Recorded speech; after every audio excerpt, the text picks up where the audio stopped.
This is the summary of pages 125 through 135 of Fahrenheit 451, and I like to call this the escape. So, this is where the book gets really intense. Faber instructs Montag to follow the railroad tracks to find help from homeless intellectuals. It's kind of hard to explain.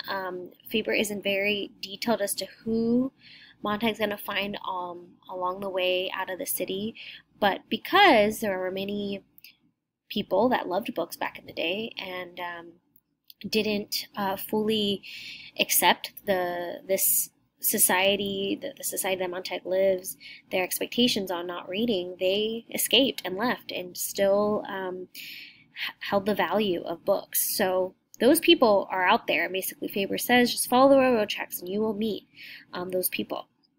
Faber also instructs Montag how to get rid of his scent in order to not attract the second mechanical hound that's being sent. And Montag basically wears Faber's dirty clothes.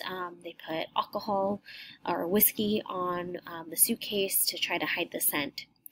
Montag is able to stay updated of the mechanical hound, and he does this by peering through people's homes, and he sees these really big TV walls that pretty much are showing everything that is taking place and where the mechanical hound is.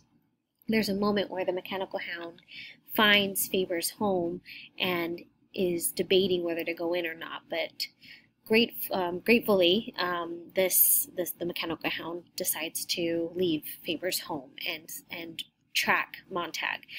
And then the entire town is instructed to look outside of their door at the count of 10. And of course, poor Montag is running for his life at this point just to get to the river. And at the count of 10, at the very end, he leaps and makes it into the river before he can be spotted. And Montag escapes the mechanical hound, and that is the end of the reading. So please take the time to read this and enjoy.